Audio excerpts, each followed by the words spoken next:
जंगल में पेड़ पर था एक कौओं का घोंसला। वो सारा दिन जंगल में घूमते फिरते रंग बिरंगे फल खाते और जैसे ही शाम होती वो वापस अपने घोंसलों में आ जाते। सुबह काफी हो गई है, चलें आज अमरूदों के बाग की तरफ चलते हैं। लेकिन कौवी आज कुछ ठीक नहीं थी। नहीं, आज मेरी तबीयत कुछ ठीक नहीं है। तुम अकेले ही चले जाओ और जो कुछ खाओ मेरे लिए घोंसले में ही ले आना। वो तो ठीक है, लेकिन अगर तुम साथ चलती तो ज़्यादा अच्छा था। मैंने कहा मेरी तबीयत ठीक नहीं, तुम जाते हो या? नहीं नहीं बेगम, मैं जा रहा हूँ, तुम लड़ क्यों रही हो?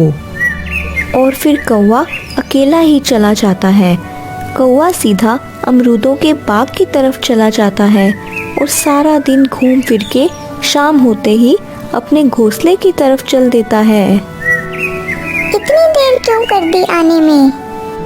मैं अमरूदों के बाग की तरफ चला गया था। अमरूद बहुत ही मजे के थे, मैंने पेट भरकर खाए और तुम्हारे लिए भी लेकर आया हूँ। मैं बहुत बेचैनी से तुम्हारा इंतजार कर रही थी। एक खबर है तुम्हारे लिए।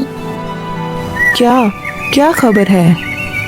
मैंने 2 अंडे दिए हैं। पर तुम उदास क्यों हो? ये तो बहुत खुशी की बात है। हमारे घोंसले में 2 छोटे छोटे बच्चे आएंगे। तुम उनकी मम्मा होगी और मैं उनका पापा। नहीं, मैं ऐसा नहीं कर सकती। सारा दिन घोंसले में बैठा रहना पड़ेगा। अब तुम अंडों पर बैठोगे। मैं अंडों पर? क्या हो गया है तुम्हें? मेरा काम तुम्हारे लिए खाना लाना है और तुम्हारा काम इन अंडों की हिफाजत करना है। तुम चुप करते हो या नहीं? ऐसा नहीं होगा। मैं नहीं रह सकती सारा दिन घोंसले में। हाँ, अगर तुम भी नहीं बैठ सकते अंडों पर तो मैंने सारा दिन सोच कर एक उपाय निकाला है। क्या उपाय निकाला है तुमने? कहीं तुम इन अंडों को घोंसलों से गिराना तो नहीं चाहती? नहीं, इतनी भी नहीं मैं पत्थर दिल। बच्चे तो मुझे भी बहुत पसंद है। मसला सिर्फ अंडों पर बैठने का है, वो मैं नहीं कर सकती। फिर क्या उपाय सोचा है? यही कि तुम सारा दिन जंगल में उड़ते रहते हो। कहीं किसी पक्षी के घोंसले में अंडे ढूंढो। क्या कहना चाहती हो? साफ साफ बताओ मुझे।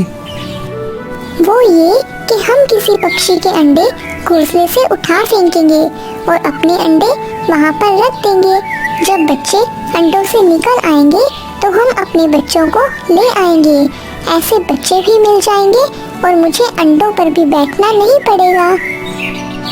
मुझे तुम्हारी ये बात जरा भी अच्छी नहीं लगी। उससे क्या फर्क पड़ता है?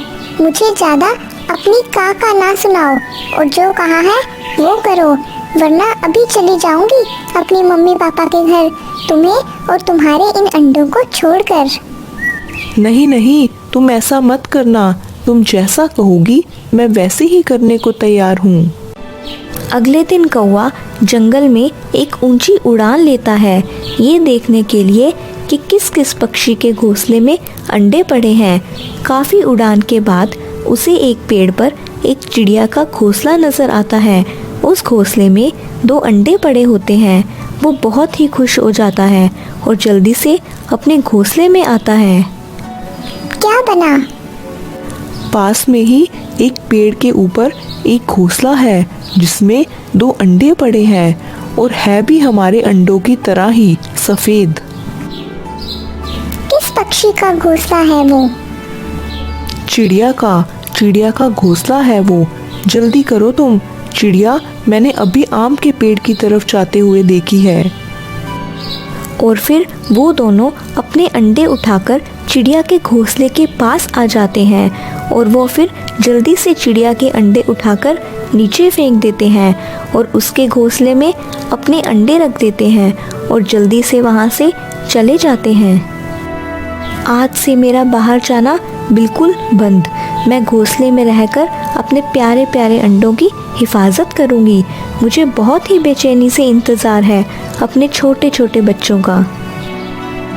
हाँ ठीक है, आज से दाना मैं ही लाया करूँगा। और ऐसे ही चिड़िया को पता ही नहीं चलता कि चिड़िया के घोंसले में 2 कौवे के अंडे हैं। देखा मेरा कमाल, अब हम घूमे फिरेंगे, ऐश करेंगे और हमारे अंडों की हिफाजत करेगी वो मासूम चिड़िया। हाँ हाँ चलो, आज हम अमरूदों के बाग की तरफ इकट्ठे चलते हैं। और फिर ऐसे ही बेफिक्री से वो मौज मस्ती करते रहते हैं। उधर चिड़िया को बहुत ही बेचैनी से इंतज़ार था अपने बच्चों का अंडों से निकलने का। टाइम निकलता रहा और फिर आखिर वो दिन आ ही गया जिसका चिड़िया को इंतज़ार था। मुझे धीमी सी आवाज़ सुन रही है, शायद आज हमारे बच्चे अंडों से बाहर आने वाले हैं। वो दोनों बात कर ही रहे थे कि बच्चे अंडे तोड़कर बाहर आ जाते हैं और चिड़िया अपने बच्चों का कालू कौवे जैसा रंग देखकर डर जाती है। नहीं नहीं, ये मेरे बच्चे इतने काले क्यों हैं? क्या ये तो जैसे कौवे के बच्चे लग रहे हैं। नहीं, ये मेरे बच्चे नहीं हैं। ये मेरे साथ क्या हो गया? ये कैसे हुआ? मेरे बच्चे कहाँ चले गए? और वो रोने लगती है। तुम हौसला रखो, हकीकत ये है किसी कौवे ने हमारे अंडों की जगह अपने अंडे रख दिए हैं। भला कैसे कोई अपने अंडों के साथ ऐसे कर सकता है? हाँ, मैंने अपने दोस्तों से सुना है कौवे ऐसा कर लेते हैं। देखो कैसे ये मासूम बच्चे रो रहे हैं। तुम इनको अपने बच्चे समझकर ही दाना खिलाओ। और फिर चिड़िया उन बच्चों को प्यार से दाना खिलाती है। ओए होए, मेरे सोने सोने बच्चे निकल आए हैं अंडों से। अभी इनकी मम्मा को जाकर बताता हूँ। और कौवा जल्दी से अपने घोंसले की तरफ चलता है। बच्चे निकल आए हैं, हमारे बच्चे निकल आए हैं अंडों से। चिड़िया उनको दाना खिला रही थी। चलो चिड़िया के घोंसले में। और फिर वो चिड़िया के घोंसले की तरफ चल देते हैं। कैसी हो चिड़िया रानी, बहुत प्यारी लग रही हो। ये क्या, ये कौवे के बच्चे तुम्हारे घोंसले में कैसे? चिड़िया खामोश रहती है, लेकिन चिड़ा उनको देखकर सब समझ जाता है। तुम्हारी बेहतरी इसी में है कि तुम यहाँ से चले जाओ। मुझे सब पता है, तुम लोगों ने हमारे अंडों की जगह अपने अंडे रखे होंगे, इसीलिए आए हो अब अपने बच्चों को लेने। नहीं नहीं, ऐसी कोई बात नहीं है। मैंने तो ये कहा था बच्चे बहुत काले हैं और हमारे काले रंग से कोई प्यार नहीं करता। और ये बच्चे भी कितने काले हैं। अगर तुम बुरा ना मानो तो हम इन बच्चों को ले जाते हैं। ये बच्चे हैं ही तुम्हारे, ले जाओ इन्हें। और फिर चिड़िया ने अचानक से अपनी खामोशी तोड़ी। नहीं, मैंने पूरे 21 दिन हिफाजत की है इन अंडों की। मुझे हर पल इंतज़ार था इन बच्चों का। लम्हा लम्हा मैंने इंतज़ार में गुजारा है इन बच्चों के। मुझे ये काले बच्चे अपने बच्चों की तरह ही प्यारे हैं। तुम चले जाओ यहाँ से, वरना मैं तमाम पक्षियों को बुलाकर तुम्हारी शिकायत कर दूंगी। देखिए चिड़िया बहन, मुझसे गलती हो गई। मैंने ही इनके पापा को ऐसा करने को कहा था, लेकिन इन बच्चों को देखकर मेरी ममता जाग उठी है। प्लीज़ मेरे बच्चे दे दो। ऐसा कभी नहीं होगा, तुम जाते हो या? और फिर ऐसे ही कौवा और कौवी वहाँ से उदास होकर चले जाते हैं और चिड़िया उन बच्चों को अपने बच्चों से बढ़कर प्यार देती है। पहाड़ों से थोड़ा दूर एक जंगल बसा हुआ था। उस जंगल में काफी सारे पक्षी रहा करते थे। उसी जंगल में एक मीनू चिड़िया भी रहती थी। मीनू चिड़िया बहुत ही मेहनती थी। मीनू चिड़िया से थोड़ा दूर वाले पेड़ पर एक कालू कौवे ने अपना घोंसला बनाया हुआ होता है। कालू कौवे का एक दोस्त बबलू कौवा भी था। कालू कौवा और बबलू कौवे की दोस्ती पूरे जंगल में बहुत ही ज़्यादा पक्की थी। कालू कौवा बबलू कौवे पर बहुत विश्वास करता था और उसको अपना भाई मानता था। बुलबुल बहन, क्या हो गया है? आप इतना रो क्यों रही हैं? आपकी बेटी को कुछ नहीं हुआ है, वो एकदम ठीक हो जाएगी। आप रोना बंद कीजिए। मीनू चिड़िया, मैं तुम्हें क्या बताऊं, 2 दिन से मैंने और मेरी बेटी ने कुछ नहीं खाया है। 2 दिन से हम दोनों भूखे हैं, भोजन बिल्कुल भी नहीं मिल रहा है। मीनू चिड़िया, कुछ करो, इस जंगल में भोजन की बहुत कमी हो गई है। बुलबुल बहन, मेरे पास भोजन होता तो मैं आपको दे देती, पर मेरे पास अभी भोजन नहीं है। बुलबुल बहन, आप बिल्कुल ठीक कह रही हैं। इस जंगल में अब भोजन बिल्कुल भी नहीं मिलता है। हमें कुछ ना कुछ तो करना ही पड़ेगा। एक काम करते हैं, आप सारे पक्षियों को जमा करते हैं और फिर सारे पक्षियों से बात करते हैं। कुछ देर के बाद मीनू चिड़िया सारे पक्षियों को जमा कर लेती है और उनसे कहती है, पक्षियों, मुझे तुम सबसे एक बहुत ज़रूरी बात करनी है। पक्षियों, तुम सब तो जानते ही हो, इस जंगल में अब भोजन बिल्कुल भी नहीं मिलता है। भोजन ना मिलने के कारण हम सारे पक्षी बहुत चिंतित हैं कि अब हम क्या खाएंगे। इसीलिए मैं चाहती हूँ कि हम लोग सब पक्षी मिलकर एक चावल की फसल लगाएं और फिर हम सारे पक्षी मिलकर आराम से उस चावल की फसल को खा सकें। हाँ मीनू चिड़िया, तुम ठीक कहती हो, हमें चावल की फसल लगानी ही होगी। 2 दिन से मेरे बीवी बच्चे भी भूखे हैं, जंगल से भोजन तो मिलता ही नहीं है। हाँ मीनू चिड़िया, मैं भी भूखा हूँ। हम सारे पक्षी मिलकर थोड़े थोड़े चावल जमा करते हैं और फिर उसकी फसल लगा लेंगे। तो फिर तय रहा पक्षियों, तुम सब जाओ और जाकर थोड़े थोड़े चावलों का बंदोबस्त करो और थोड़े बहुत चावल जमा कर कर तुम सब मुझे यहीं पर लाकर दे देना और फिर मैं उन चावलों को ज़मीन में बो दूंगी और कुछ ही दिनों बाद हमारी चावलों की फसल निकल आएगी और फिर हमारी सारी समस्याएं दूर हो जाएंगी। फिर सारे पक्षी चावल का बंदोबस्त करने के लिए चले जाते हैं। जंगल में फसल लगाई जा रही है, लेकिन मेरे पास तो इन पक्षियों को हिस्से में देने के लिए चावल भी नहीं है। मैं इन पक्षियों को अपने हिस्से के चावल कहाँ से दूंगा? मुझे कुछ ना कुछ तो करना ही पड़ेगा, जिससे मेरी अपनी एक अलग चावलों की फसल हो, ताकि मैं उसको बैठकर पूरी ज़िंदगी आराम से खा सकूं। फिर बबलू कौवे के दिमाग में एक शातिर योजना आती है और वो बबलू कौवा कालू कौवे के पास चला जाता है। मेरे दोस्त कालू कौवे, इस जंगल में सारे पक्षी मिलकर चावल की फसल लगा रहे हैं। कालू कौवे, क्या तुम उनके साथ फसल लगाओगे? तुम्हारे पास उनको देने के लिए चावल है? हाँ बबलू कौवे, मेरे पास कुछ चावल पड़े हैं। मैं वे चावल इन पक्षियों को दे दूंगा और फिर मैं भी इन पक्षियों के साथ मिलकर चावल की फसल लगा लूंगा।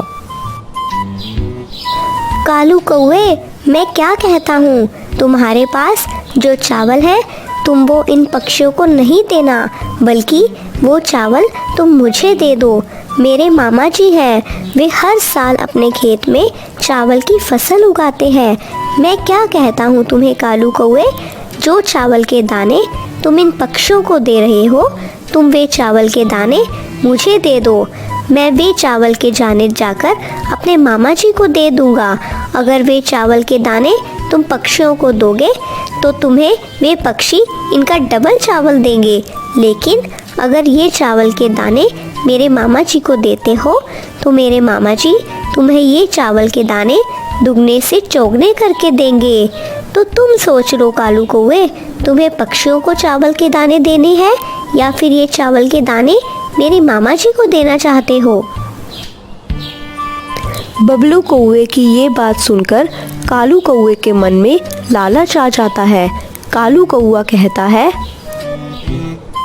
बबलू कौवे, मेरे दोस्त, मैं चावल के दाने इन पक्षियों को नहीं दूंगा, बल्कि ये चावल के दाने मैं तुम्हें दे दूंगा। वैसे भी अगर मैंने पक्षियों को चावल के दाने दिए तो इससे ये फसल ना लगी तो मेरे चावल के दाने एकदम जाया हो जाएंगे। हाँ कालू कौवे, मैं तुम्हें कब से यही तो समझा रहा था। एक काम करो, तुम सारे पक्षियों के पास जाओ और उनसे जाकर कहो कि वे जो चावल के दाने उस चिड़िया को देने वाले हैं वे उसको ना दें, बल्कि वे चावल के दाने मुझे लाकर दें। उन पक्षियों ने जितने जितने चावल के दाने दिए होंगे मैं उनसे डबल और ट्रिपल कर कर उन्हें वापस लौटा दूंगा। ठीक है बबलू कौवे, तुम यहीं पर बैठो, मैं जाता हूँ और सारे पक्षियों से चावल जमा कर कर लाता हूँ। फिर कालू कौवा वहाँ से चला जाता है। वाह वाह बबलू कौवे, तेरे दिमाग तो एकदम शातिर है। ये सारे पक्षी मुझे अपने चावल के दाने दे देंगे और फिर मैं यहाँ से भाग जाऊँगा और फिर इनको कभी भी नहीं मिलूँगा। फिर कालू कौवा तोते के पास जाता है और तोते से कहता है, देखो तोते, जो चावल तुम मीनू चिड़िया को देने वाले हो वे चावल तुम मुझे दे दो। मेरे दोस्त बबलू कौवा है, उसके मामा जी हर साल चावल की फसल लगाते हैं। अगर तुम मेरे दोस्त के मामा जी को ये चावल के दाने दोगे तो वे मामा जी तुम्हें चावलों के दानों को दुगने से चुगना करके देंगे। उतने चावल के दाने तो वे मीनू चिड़िया भी तुम्हें नहीं देगी। तो तुम सोच लो कि तुम किसको चावल के दाने देने वाले हो। अरे कालू कौवे, जब तुम्हारे दोस्त के मामा जी को मैं चावल देता हूँ वे मुझे चावल डबल से ट्रिपल करके देंगे, तो फिर इसमें मेरा ही भला है। मैं ये चावल के दाने तुम्हारे दोस्त के मामा जी को दे देता हूँ। वैसे भी अगर ये चावल के दाने मैं मीनू चिड़िया को देता हूँ तो मीनू चिड़िया मुझे इस चावल के बदले थोड़े और चावल दे देगी। लेकिन अगर तुम्हारे दोस्त के मामा जी को ये चावल के दाने दूंगा तो वे मुझे डबल से ट्रिपल करके देंगे। हाँ हाँ तोते, चलो फिर वे चावल के दाने तुम मुझे दे दो ताकि मैं जाकर अपने दोस्त बबलू को चावल के दाने दे दूं। फिर कालू कौवा इसी तरह और पक्षियों के पास भी जाता है, उनसे भी यही कुछ कहता है। बबलू कौवे, ये देखो, सारे पक्षियों ने ज़्यादा लालच के चक्कर में मुझे अपने चावल के दाने दे दिए। अब तुम फटाफट जाकर ये चावल के दाने अपने मामा जी को दे आओ ताकि वे हमें चावल के दानों को डबल से ट्रिपल करके दें। वाह भाई वाह, इतने सारे चावल के दाने। ये चावल के दाने अगर मैं आराम से बैठकर खाऊं तो पूरी ज़िंदगी आराम से चलेगी। इन चावलों के दानों को लेकर भाग जाता हूँ और वापस कभी भी इस जंगल में नहीं आऊँगा। फिर बबलू कौवा वे सारे चावल के दाने लेकर वहाँ से चला जाता। वहीं दूसरी तरफ मीनू चिड़िया को जब पता चलता है कि उसे चावल के दाने देने की बजाय उन सारे पक्षियों ने बबलू कौवे के मामा जी को चावल के दाने दे दिए हैं तो मीनू चिड़िया बहुत उदास हो जाती है। हर साल सारे पक्षी मुझे चावल के दाने देते थे, पर इस बार सारे पक्षियों ने अपने लालच की वजह से चावल के दाने बबलू कौवे के मामा जी को दे दिए हैं। चलो कोई बात नहीं, मेरे पास जितने चावल के दाने पड़े हैं मैं उससे ही फसल लगा लेती हूँ। फिर मीनू चिड़िया के पास जितने चावल होते हैं वे चावल मीनू चिड़िया ज़मीन में बो देती है। फिर ऐसे ही कुछ महीने बीत जाते हैं, लेकिन वे बबलू कौवा अभी तक उन पक्षियों के चावल डबल कर नहीं लाया होता। कालू कौवे, तुम्हारा दोस्त बबलू कौवा कब वापस आने वाला है? हमारे चावल कब डबल से ट्रिपल कर कर लाएगा वो? हमने तो तुम्हारे कहने पर उसे चावल के दाने दिए थे। अब तुम ही बताओ कि कब वापस आने वाला है वो? हाँ हाँ कालू कौवे, तुम ही बताओ। हमने तुम्हारे कहने पर तुम्हारे दोस्त बबलू कौवे को चावल दिए थे। अरे कालू कौवे, मुझे तो लगता है तुम्हारा दोस्त बबलू कौआ हमारे सारे चावल लेकर भाग गया है और अब वे कभी नहीं वापस आने वाला। हाँ बुलबुल बहन, मुझे भी ऐसा ही लगता है। वहाँ पर मीनू चिड़िया की भी फसल निकल आई है। अब तक तो बबलू कौवे को वापस आ जाना चाहिए था। मुझे भी ऐसे ही लग रहा है कि बबलू कौवा हम सबके चावल लेकर भाग गया है। हाँ कालू कौवे, हमने तुम्हारे ही कहने पर तुम्हारे दोस्त को चावल के दाने दिए थे। अब तुम ही हमारी भरपाई करोगे। अरे तोते, तुमने मेरे कहने पर उस बबलू कौवे को चावल के दाने नहीं दिए थे, बल्कि तुम लोगों ने अपने लालच की वजह से उसको चावल के दाने दिए थे। तो इसमें मेरी कोई गलती नहीं है। हाँ, ये सब हमारे लालच की वजह से ही हुआ है। हर साल हम उस मीनू चिड़िया को चावल के दाने देते हैं, तो उसके बदले में मीनू चिड़िया हमें थोड़े बहुत चावल के दाने दे देती थी। लेकिन इस बार हमने लालच की तो हम उन चावलों के दानों से भी हाथ धो बैठे। फिर वे सारे पक्षी ऐसे बातें कर ही रहे होते हैं कि वहाँ पर मीनू चिड़िया आ जाती है। पक्षियों, मुझे पता है तुम लोगों ने लालच की, तो देखो लालच का नतीजा तुम्हारे पास है। जो चावल के दाने थे, अब वे चावल के दाने भी तुम्हारे पास नहीं है। हाँ मीनू चिड़िया, आज हमारे लालच की वजह से हमारे पास कुछ भी नहीं है खाने को। पक्षियों, तुम लोगों को अपनी गलती का एहसास हो गया है, तो इससे बड़ी बात क्या हो सकती है। तुम लोग बिल्कुल भी चिंता ना करो, मेरी फसल बहुत अच्छी लग गई है। तुम सारे पक्षियों का जब दिल चाहे तुम लोग मेरी फसल से आकर चावल खा सकते हो। अरे वाह मीनू चिड़िया, तुम कितनी अच्छी हो, तुम्हारा दिल कितना बड़ा है। फिर इस तरह सारे पक्षियों को अपने लालच का अंजाम मिल जाता है। इस कहानी से हमें ये सीख मिलती है कि हमें ज़िंदगी में कभी भी लालच नहीं करना चाहिए, क्योंकि लालच एक बहुत बुरी बला है। अगर आपको हमारी स्टोरी अच्छी लगी तो चैनल को सब्सक्राइब करना मत भूलिएगा।